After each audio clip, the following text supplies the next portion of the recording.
Hey everybody, listen up. I got mega huge news. Meat Eater Live is heading back out on the road. That's right. Join me and the crew. Clay Newcomb, Cal, Yanni, Spencer's going to be there. Phil the Engineer's going to be there. Meat Eater Live headed back out. Now, when you get every ticket, okay? Every ticket you buy, you get a signed copy of our new Meat Eater Outdoor Cookbook. This tour is celebrating the release of the book.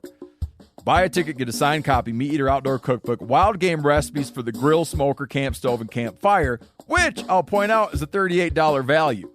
Here's where we're going to go. April 23rd, the Mesa Arts Center in Mesa, Arizona. April 24, the Balboa Theater in San Diego. April 25, the Grove in Anaheim, California. April 27, the Crest Theater in Sacramento. April 29, the Union in Salt Lake City. April 30, the Egyptian in Boise. May 1, the Wilma Theater in Missoula. May 2, the Bing Crosby Theater in Spokane, Washington.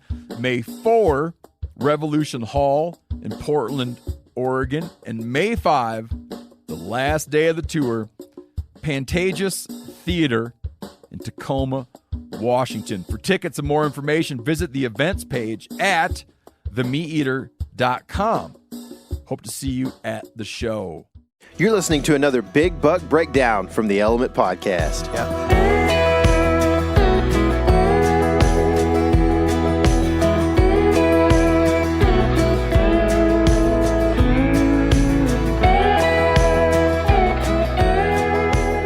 What's happening, all my woods people? Casey, you and I have been together for the last few days, and now we've got you remotely buzzing in on this podcast. Like, why can we not seem to get these done when we're hanging out together? I don't know if it's because we're responsible or irresponsible. It's a mixture of the two, however that works. But we get together on a hunting trip, and all we want to do is hunt and scheme for hunting, and we don't really care to take time to do this. But Don't worry, guys. We do care about you listening. It's just whenever you're like working hard to kill a buck, sometimes that's all that's on your mind. Yeah, I think they'll understand. I mean, we did do a podcast yesterday, an interview, and so it's not like we didn't do anything. So none other than Matt Ross of the QDMA. That's right, man. Matt the Man. That's right. Killed a big buck in New York. We're gonna hear from him in just a second. Yep. Matt's just full of information, man. Like you can't just do a story with Matt. Can't just get the story. You're gonna learn something. You know what I mean? That's a good thing. That's a good thing because I got a lot of teachers in my family, and people who teach are special to me. So I'm glad that Matt likes to teach. But for sure. Well, we are split up now. Yep. Not like a divorce, but just currently separated. And you are actually going to go and do some more hunting while I'm gone. And it might cause a divorce if you go in there and kill a giant, but we'll get there later. But anyways, we've been hunting for a couple days here in Kansas, and it's been super streaky, but there is a little bit of trail camera information to kind of make you want to go back in there, right? That's right, man. So you and I both have an Exodus Lift 2, which are their nicer version, or their more featured version of their cameras, their offerings, and they're super nice. And I basically got volunteered to put mine on this property, and I'm glad I did because there are some big bucks on it. We've actually hunted this particular property, this location by this trail camera, the last 2 hunts, and have seen 0 deer. So it's kind of weird. Like usually, like you might see 0 deer on your trail camera, and then you go and you see a few deer maybe in the distance that didn't get on your trail camera or whatever. This is the opposite. We get all kinds of deer on a trail camera, and then we see 0 deer in person. Yeah.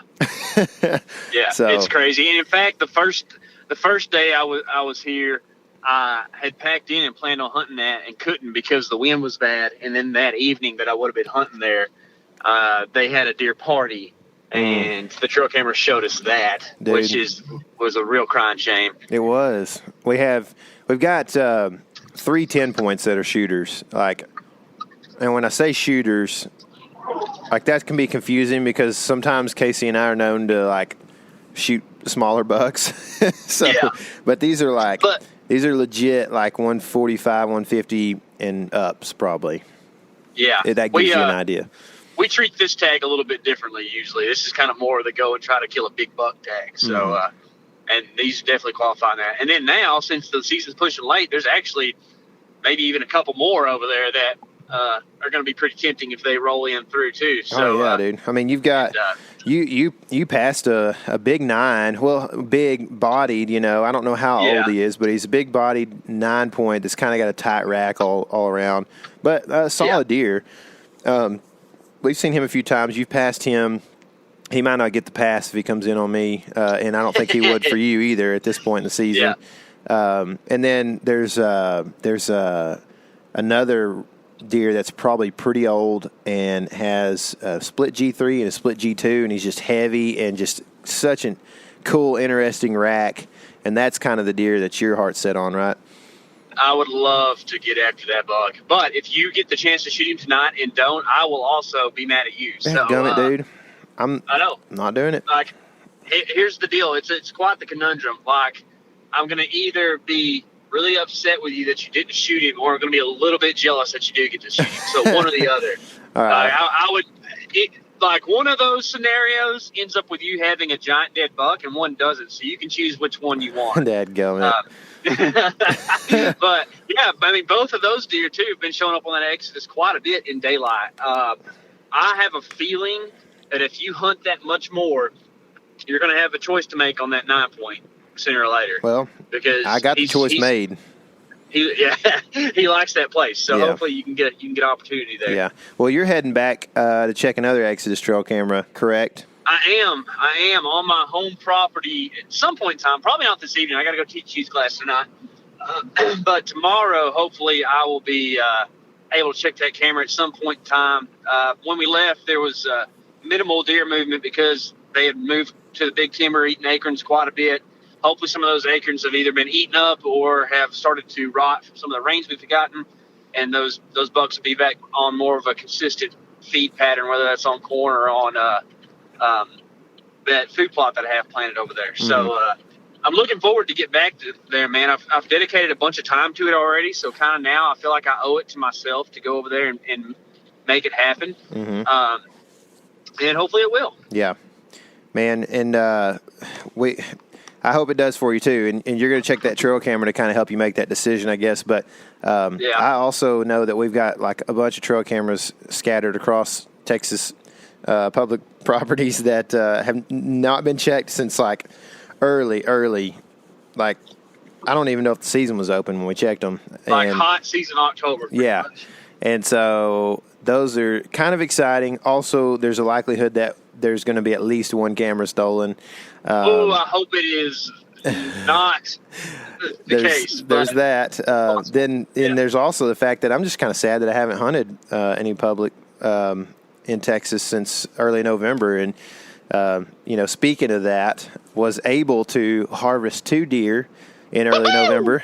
That's right, in Texas on some Texas public land. And anyway, those videos are starting to drop. The Texas series is now releasing. We've got 2 videos from the Texas series that have released already, and one has the first deer that I killed on public in Texas in it, which is a big old doe.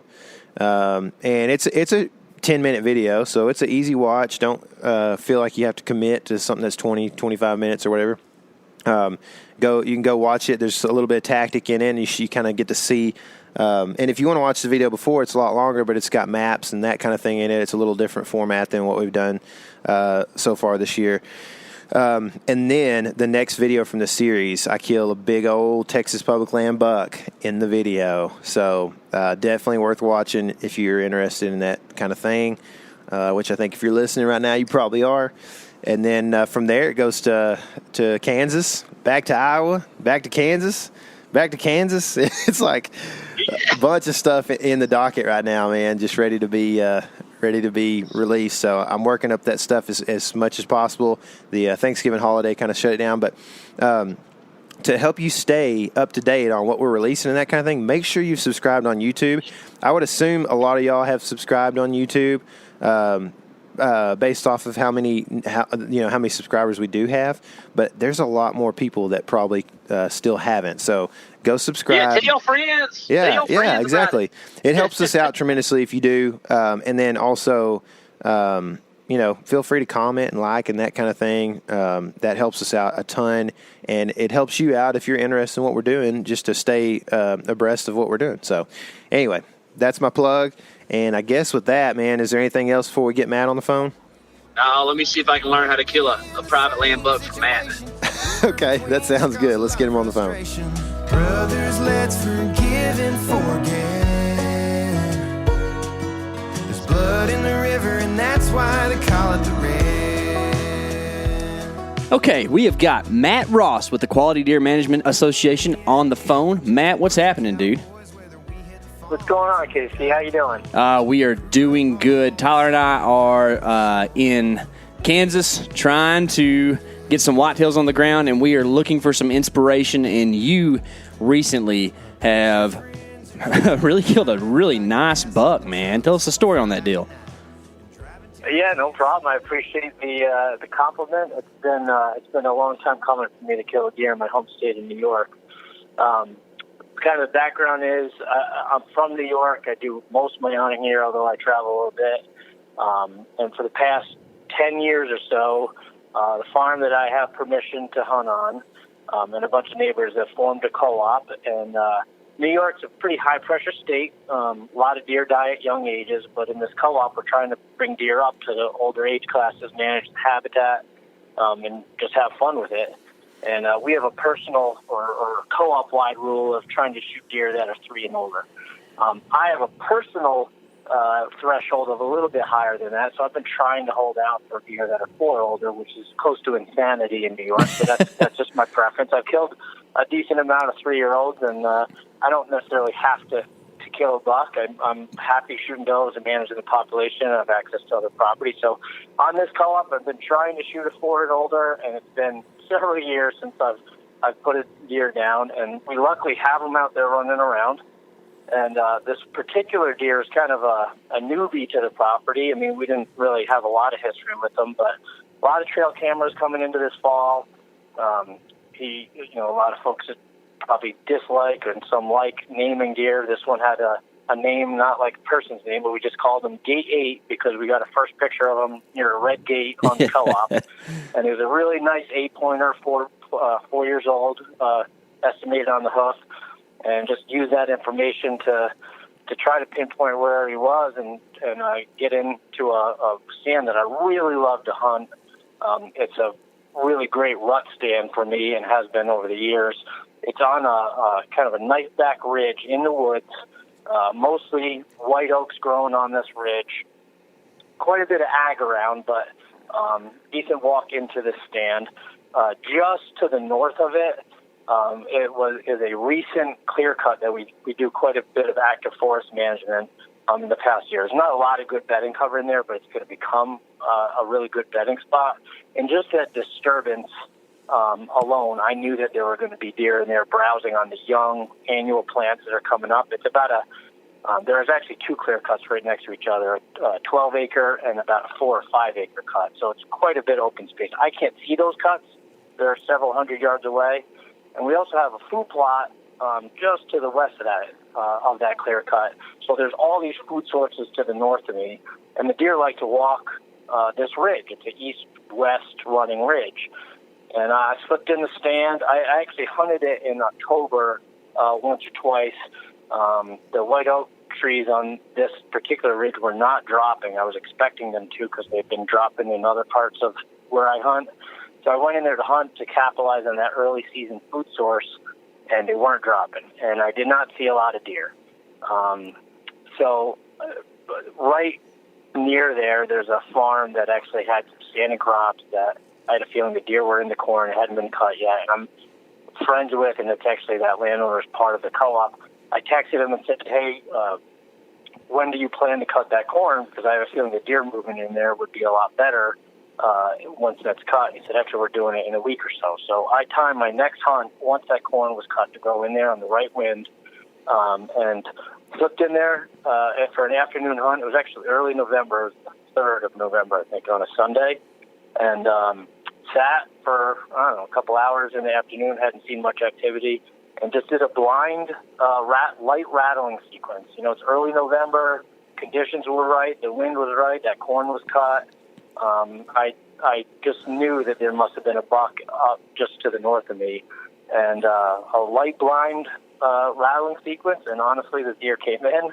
Not a lot to tell about the shot. I mean, he came in approaching from my west, walked just south of me on a trail. The ridge is narrow enough. I have about a 25-yard shot to the north or a 25-yard shot to the south of me, and he walked south of me, and I can shoot across the ridge on either way, either direction. I'm situated right in the middle in a hang-on, and he walked in a lane, and I stopped him with the mouth grunt and shot him. Put an arrow behind him. It was a really good shot. I knew I killed him soon. One of those shots where you're like, oh, that is a dead deer. Like I knew it. I heard it. I saw it. And I was pretty sure, you know, in the moment that it was the buck. I knew it was a buck that was 4 or older, and it was a deer I was going to shoot. I was not 100% certain it was the deer that I was going after, but I was pretty sure. And it turned out to be the buck I wanted to shoot. So I was really pleased. It had been 7 years since I killed a buck on that property. Wow. So I was excited. Yeah. So what is what's the reason that you in particular wanted to hold out for? Because doesn't the QDMA, isn't their threshold as well kind of a 3.5-year-old age class of buck? And if so, why is your threshold a little bit higher, I guess? Believe it or not, the QDMA threshold is 2.5 or older. Okay. It's kind of one of those misconceptions. We certainly promote protecting the youngest age class, the 1-year-olds, in most situations. In some situations, you don't even have to protect the 1-year-old age class because you have a really balanced age structure. Mm-hmm. So our standard is, you know, if it's 2 or older, have at it. The co-ops, particularly, we have a lot of hunters. I have opportunities on other properties that so on that co-op, there's about 1,500 to 1,600 acres or so in the co-op. We have about 22 hunters in there, you know, so it's a fairly dense hunter density. And not all those folks that I hunt with, my buddies, landowners, have access to other properties. I fortunately do. So for me personally, I feel like if I shoot a buck that is not going to make me really, really happy, and I'm taking away an opportunity from somebody else, mm-hmm. I'd rather go shoot a deer somewhere else because I have that opportunity. So for there, mm-hmm. I'm happily other guys shoot 3-year-olds. In fact, several folks have killed some 3-year-old bucks this year. Sometimes I pass 3-year-olds and somebody else shoots them. I'm absolutely fine with that because I do have other opportunity. I'm just trying to be fair. Plus, you know, my own personal threshold at this point, I'm in my, you know, 40, almost 43. I've shot a decent amount of deer. I don't have to shoot a 3-year-old buck every year. I don't have to shoot a buck every year. I have plenty of venison typically, and it's just me challenging myself and trying to shoot a deer of an age class that's older is hard, and it makes me excited to do that. Yeah, gotcha. That's cool. You know, you almost said mid-40s, and then you decided to give yourself a little bit of credit there. I appreciate that, man. I understand where you're coming from. So one of the cool things, and I've said this before, I think the last time we had you on, like, you're a great follow on social media because you're pretty well-rounded, and you do something that a lot of people in, like, air quotes industry don't do very often, and that's include your family in a real way and not like a setup kind of way, you know. And I just really appreciate that, man. Like, and it's so cool to see like the excitement your daughters had whenever you did your reveal to the buck to them and stuff like that. Like, how have you give us a couple tips on like invigorating the youth for, you know, the love for animals and maybe even a love for deer management? Well, especially with younger youth, you know, like kids. I'm a parent and a parent first. I mean, one of the things that I appreciate that compliment. One of the things I started a couple of years ago for my girls. I have 2 daughters, for those that don't know. One's 7, one's 5. And I want them to be excited and be interested in outdoors, but I don't want to, like, jam it down their throat. So I try to make everything fun. The one thing I want them to know is that they're always going to come first, no matter what. And it's super important for me for them to feel that. So a couple of years ago, I told them that our season opens October 1st for a bow. I made a new tradition a couple of years ago. We held to it. Is I'm not going to go on a hunt unless I go on my first hunt with them. So every year when we get a chance, the three of us will go out and kind of a fun hunt where we bring snacks and get out there and see what we see. And mostly it's just going to have a play date in the woods. And I want to make that first time out with them. But I'm also real that their limitations are much different than mine and what they can take. And this year I tried to see how much further I could take that. I brought my girls out a couple times when it was a bit colder, and I'm learning from that experience. They're still pretty young, what they can handle, what they can't handle, when we have to bail. I mean, sometimes you have to go out and you're only out there 15 minutes. And it's like somebody's uncomfortable, you're leaving. So it's like, if the wind is wrong, you might have to change setups. It's like, hey, this isn't going to work. So I try to make everything fun and engaging and not be serious about it. And I have some great mentors that have children and have, their kids are older than my kids, and I'm trying to take notes from what they've done. And one of the people that I'm thinking about is a coworker of mine and my immediate boss, Kip Adams. He's got kids that are about 4 or 5 years older than mine, a little bit older than that. And I've taken a lot of good lessons from him. Yeah, that's cool, man. I just I love their reaction whenever you showed them the buck. It was like, man, that's got to feel good as a dad.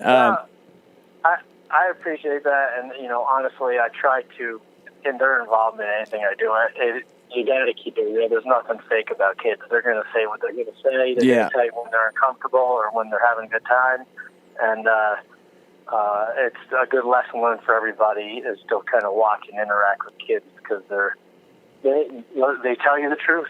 Yeah, they'll humble you real quick. What my kids were going to say when they saw that deer, who knows? Yeah, that's cool, man. Well, have y'all seen first of all, how long has that co-op been kind of established? And then have you seen a steady incline and then a difference in like the general deer population in your area as opposed to what it is there on the co-op? Yeah, so the co-op's we're going into our 11th year. Yeah, this is the 11th hunting season. So I actually moved to New York about 2 years before that, back to New York. I'm originally from the state, and I was lucky that when I moved here, there was actually a local QDMA branch that I had known through work. I had been a QDMA employee for several years at that point, and moved to the area and just started attending their meetings. Even though I'm an employee, I started going to the meetings and volunteering. And I do volunteer with the local branch. In fact, a lot of our employees do. And met one of the guys there that owned land, and he invited me to hunt. And we said, I said, hey, I'd love to, but what about all your neighbors? He said, well, they probably won't come along, but they don't really follow those kinds of things. And I said, let's give it a shot. And here we are, over a decade later. We have definitely seen an impact. Now I'm like the uber deer nerd. I like to see data. I ask folks for turn-in jawbones, get weights. We do all kinds of habitat indices. We do surveys to see how the habitat's changing. And not everybody's going to do those things, but I can, without question, give you measurable impacts of what we've done in terms of deer numbers, numbers of bucks per acre of older age class that are out there, watching the habitat change. And a lot of that, I'll tell you, has been a real concerted effort of when we started, there was a lot of deer, like overpopulated, and we reduced deer numbers intentionally the first several years, probably even to a point where we may have overdone that a little bit, but we shot a lot of antlerless deer the first several seasons, and timed some significant timber work, some forestry work, right in the middle and slightly on the back end, as we had started to reduce deer numbers. I did not want to start cutting a bunch of trees down with the deer numbers the way they were, just because I knew the response in the forest would not have been the same. We would have got a response of vegetation that deer don't like to eat. I wanted the stuff that grew back after the light hit the ground to be stuff that deer wanted to eat, so that the deer that were still living there were benefiting from these really good plants. So we shot a lot of antlerless deer the first couple seasons, timed that with a pretty significant and widespread timber harvest plan, did some even age management, so there's some clearings, some good-sized clearings here and there, a lot of uneven age management, so kind of what people think of as thinning the forest. And that has been continual since, and every couple of years we do a little bit more and do a little bit more, including this series of clear cuts that we just did last summer. And the deer that are living there are getting lots of groceries. They're really, really fat and happy, and they're growing bigger antlers because of it. So, That's cool. I mean, we definitely have seen the response. Yeah. So, QDM is something that is just it's in Texas people in general. It seems like there are people I know that don't even hunt deer that think they know how to manage deer, and they'll tell you all about it. And so it's something that is just an ideology that's kind of just bred into Texans, it feels like it sometimes. And so with that said, we, over the last, 15 plus years probably, have had some regulations in the eastern half of our state that have that include like a 13-inch or greater spread, inside spread. And some of these different regulations are kind of, in my opinion, I guess, put in place to allow us to grow bigger deer, and it has worked through and through. I think anybody that has been around for a while in the eastern half of Texas or hunted for a couple decades would agree with me that we are seeing a lot bigger bucks. But the one thing I worry about is with rules like that are geared towards higher age structure and bigger deer and that kind of thing, sometimes you lose out on maybe like recruitment of young hunters and that kind of thing. I know that for me, I shot a little tiny 6-point that was probably like 8 or 9 inches wide. That was my first deer, and I mean, wouldn't be legal at all if it was shot in East Texas. And I was never been more happy to shoot a deer than I did on that first one. So with that in mind, like how are you guys able to kind of forego that to keep your daughters or the other co-op members' kids just hungry for it and also satisfied in the means of being able to shoot a buck? I mean, everybody wants to shoot a buck, right? Oh yeah. So. Oh yeah. Well, I mean, I'll say a couple of things. One, QDM is just completely ingrained in Texas because the QDM philosophy was born in Texas, so that's really why. I mean, in South Texas, a book called Producing Quality of Whitetails came out in the 70s, and that's where the word quality came from, that book title, from Al Brothers and Murphy Ray Jr., and that's where QDM was born in Texas. But it's a great point, what you're saying in terms of antler regulations. There's 20-plus states today that have some form of antler regulation in their policies or in their regulations for at least one deer in the bag limit. Some of those are statewide, some of them aren't. But it's pretty ubiquitous. You're talking about 20-plus states have some kind of discussion about it. We, QDMA, getting to the work side of my brain, we actually would like to see more of this stuff in a voluntary state. In some cases, it must be mandated because deer populations are so out of whack, and you need to do something to enforce the change. We're pretty past that. I mean, we keep track of that at a national level in terms of the percent of yearling bucks or 1-year-old bucks in the harvest, and the percent of 2 and 3 and older year-old bucks in the harvest nationally, and that has changed every year since the 80s. And we're at a point of a high bounty right now, and there's been never a point where the last 2 or 3 seasons where there's been the number and percentage of older bucks in the harvest. So a lot of people are just voluntarily doing it. My home state is a great example. Actually, in one of your neighbors, Oklahoma, we were talking about that before we got on the recording, is another great example. Those are 2 states that have encouraged through education their hunters to pass younger bucks, but they don't have it mandated. New York started a program a couple of years ago that I'm really a big fan of. We had our fingers in that a little bit, where you get a regulations guide, you buy a license, you go, and you're standing there at the license vendor. There's a poster there it's pretty widespread campaign in the state that says, let young bucks grow. It's your choice. That's what the New York DEC tells people. If you want better hunting, pass up young bucks. But there's nothing in the rules.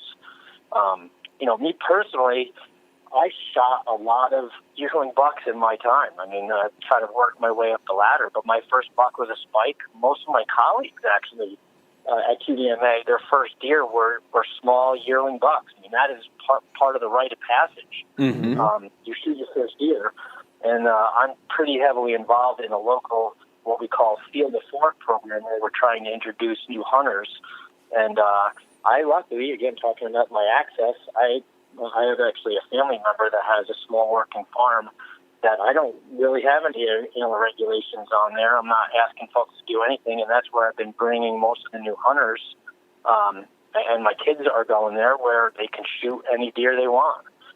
So a close friend, college buddy, shot his first buck last year. His first deer was 2 seasons ago, but last year he got his first buck, and he killed a young buck. It was great. I'm fine with that. Mm-hmm. So from the QDMA hat on, talking about it from that perspective, we think that because the way the national trend is going, there's just so many people that are voluntarily doing it. There's going to be a point where these rules are not necessary. And we would like to see a point where it is all voluntary, where, by choice, people shoot what they want, and there's still a good balanced age structure out there. It seems like these rules are in place to grow older bucks that have bigger antlers, and that's the goal. But really, it's about balance. I know we have talked about that before with you guys, but QDM is really about balancing the age structure and balancing the ratio of bucks to does for the health of the population. We can go into a whole tangent on that discussion, but deer are very social creatures, and they will behave and interact with each other at a more normal way, where they're leaving sign. We don't like to see sign in the woods, scrapes, rubs, all those things. That stuff starts to get more fine-tuned when you have balance in the population, when there's deer in all age classes, and you have about an even ratio of bucks to does. When it's out of whack, it doesn't flow the way it's supposed to, and you have fawns that are born late. You have smaller antlers because these bucks that are born late in the summer, it might be a button buck, but it's born instead of April or May, it's born in July or August. That deer is going to have small antlers its whole life. So you want the population to be just smoothly running itself, and the way to do that is you balance it, and that's why we do promote getting bucks in older age classes. But hey, you know what? We're doing a great job as a family of hunters out there right now. It's the time of bounty. I mean, there's lots of older bucks being shot every year because people are passing up young ones by choice. Yeah, for sure, man, and I can see that, on a national scale. If you get on social media very long at all, you're going to see some big bucks down, just like that one you got in New York, man, and it shows that the QDMA or the QDM practices pay off. Now, if somebody who's listening wants to learn a little bit more about QDM and also the QDMA, it's so hard to work with those acronyms together. But if they want to learn a little bit more about managing whitetails, where should we send them? Just QDMA.com. Quality Deer Management Association is very active on social. We have Facebook, Instagram. We have a YouTube channel. If you're out there and listening and you're dabbling into hunting, you've never hunted before, we have a great YouTube series that is for new hunters that want to learn how to deer hunt, how to process deer, how to scout, how to what deer see, what they smell, how to basically set up a stand. So we're very active on the internet. We have a very strong communications and conservation field staff, and we have volunteers all over. We have the best family of volunteers out there. QDMA is a great organization. Yeah, for sure, man. And we like our QDMA folks, man. It's always fun whenever you get to get together and see everybody. So, Matt, congrats on a great buck from New York, man. It's cool. It's just not something that's on my radar as much. I think I told you off the air, you're the only guy I know in New York who's a hunter. So it's just a cool thing, and it's cool to see a good guy get a great buck after a lot of hard work, man. So congratulations. Thanks, guys. Really appreciate it. Sure. No problem, man. Well, good luck the rest of the season, dude, and we'll talk to you soon. Sounds good. Dadgummit, man. Matt Ross is killing deer. People he knows he's taking, and they're killing deer. Like, the guy knows about deer, and it's pretty self-evident, like how much information that guy's got about whitetails. It's pretty cool. Oh yeah, dude. He's it's funny. The first podcast we did with Matt, I believe that was a long time ago. It was. And we tried to, we always try to tell our guests, because we know a lot of people are busy and strapped for time and that kind of thing. So we always try to tell them, hey, we can be flexible. If you need it to be 30 or 40 minutes, that's fine. If you want it, if it doesn't matter, then we can go longer or whatever. And we try to tell Matt, hey, it's usually around 45 minutes. And when we got off the phone with him after that interview, he was like, I laughed when y'all said that, because he's like, I know myself, and I know that it wasn't going to be 45 minutes. Because he just knows so much, man, He does, man. I learned quite a bit from this interview. I know it was about the story of a big buck, but, man, that little knowledge bomb he dropped about deer that are born because their mothers are bred late will always have smaller antlers. Like, I've never really heard that before. Yeah. And I thought that was very interesting. It is, not because that they'll always be small bucks, but like, as far as like potential, being behind a month or two makes that much of a difference to their whole lifespan. Yeah. It is very intriguing for you and I feel like, because we have seen this play out where we live. And when you're, the further north you get, or the more in the Midwest you get, or whatever, a lot of times you get ruts that are pretty tight. They're in a tight window, and things happen like they're supposed to. And then you come down here to East Texas, and you see deer snooping around and getting bred in February. And it's like, man, that's not a tight rut window. So, you got this big drawn out. And so I actually posted this, I don't know, it's been a while, but posted a trail camera video or picture, I can't remember, from that Exodus Trek camera that I hung last year in East Texas, actually, one of the Exodus lifts, actually, and it's October 8th, and it is a fawn with spots. Like, I mean, I'm talking tiny little deer. Yeah. No telling, when it was actually bred. So anyway, for us, we see this play out when bucks get bigger, because we always talk about, you have this thing you always talk about called the East Texas 8. Explain that real quick. East Texas 8 is an 8-point that's about 15 inches wide. He's about 5 years old and is as pencily as it gets. Like, just, I mean, nothing wrong with him, like I'm probably going to shoot one if I get a chance to, but they just have a certain look where they just kind of almost have like what you might call like diminutive antlers. Like, they're just very dinky looking, And so, like if you use them for rattling antlers, they go ding ding ding ding, like that. They wouldn't have no deep sound. It's like a fork hitting a wine glass at the reception or something. That's right. That's right. No, but that's true, man. We see those deer a lot. And then we see deer like Teenager, for instance, that we followed the last few years, and some of these other bucks that have some mass and stuff like that from, for an East Texas buck at least. And you got to think that those deer are getting, their mom that was a doe that was getting bred in November, as opposed to the East Texas 8 might have been a December or January breed.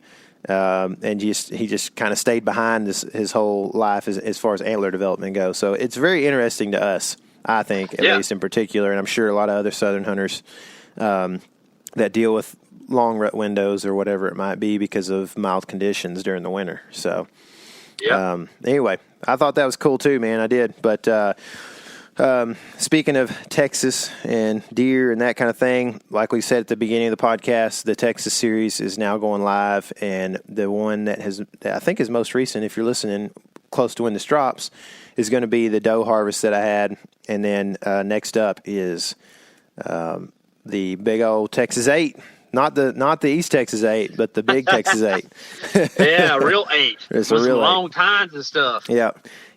So anyway, real excited about that. I can't wait to for people to see that. So feel free to go comment. Let us know root us on, cheer us on, whatever, or let us know what you think about it all. And we don't need any criticisms. We get plenty of those. Don't worry. That's right. Anyway, go That's check right. that out. Make sure you subscribe while you're at YouTube to our playlist there, or to our channel, and check out that season playlist. There's a lot of cool stuff in there. It's where we're adding everything from the season. Started with Nebraska, and then went into your elk hunt. We went into Iowa, or a few little East Texas hunts in there. Iowa, Texas, and it's going to be Kansas and Iowa and everything else from here on out. So hopefully you'll like that playlist. But anyway, and Casey, if y'all enjoy that kind of stuff, like the recaps of hunts and whatnot, we do have kind of a more long format podcast later in the week, and that's kind of the old standby, right? Like the Thursday or Friday release podcast is kind of what we normally do. So be sure you subscribe to our podcast feed on whatever your preferred podcast listening source is. That way you'll be up to date on when that stuff launches, and we'll have another one coming out here, kind of probably a somewhat tactical and kind of recap of what's going on in the late season in Kansas and everywhere else we're hunting. Yeah, and I like the fact that we do a podcast and the YouTube thing, because you're not going to get the same thing, the same parts of the story across all platforms. You know what I mean? So, like, yeah, exactly. I mean, things can get so much more detailed in a podcast sometimes than they can in video, because you just can't. You can't show thought in a video as well, and you can't have the video recording all the time.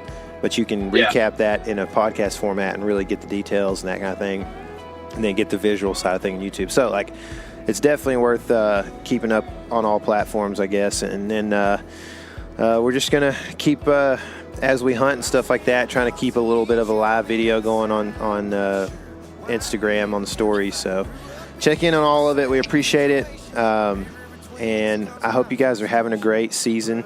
KC, be safe traveling home, man. I'll see you in a few days, and we'll catch back up in another tree stand, I'm sure. All right, dude. Sounds good. All right, man. Well, y'all have a good December, man. It's upon us. It's a good time of year to kill a big buck. And remember, this is your element. Living it. Liberty. Well, I've always heard blood is thicker than water. It's why she moves so slow when you look down upon her. Well, I can see it cross and it still looks the same. It's a rain. Hey everybody, listen up. I got mega huge news. Meat Eater Live is heading back out on the road. That's right. Join me and the crew. Clay Newcomb, Cal, Yanni, Spencer's going to be there. Phil the engineer's going to be there. Meat Eater Live, headed back out. Now, when you get every ticket, okay, every ticket you buy, you get a signed copy of our new Meat Eater Outdoor Cookbook. This tour is celebrating the release of the book. Buy a ticket, get a signed copy, Meat Eater Outdoor Cookbook, wild game recipes for the grill, smoker, camp stove, and campfire, which I'll point out is a $38 value. Here's where we're going to go. April 23rd, the Mesa Art Center in Mesa, Arizona. April 24, the Balboa Theater in San Diego. April 25, the Grove in Anaheim, California. April 27, the Crest Theater in Sacramento. April 29, the Union in Salt Lake City. April 30, the Egyptian in Boise. May 1, the Wilma Theater in Missoula. May 2, the Bing Crosby Theater in Spokane, Washington. May 4, Revolution Hall in Portland, Oregon. And May 5, the last day of the tour, Pantages Theater in Tacoma, Washington. For tickets and more information, visit the events page at themeateater.com. Hope to see you at the show.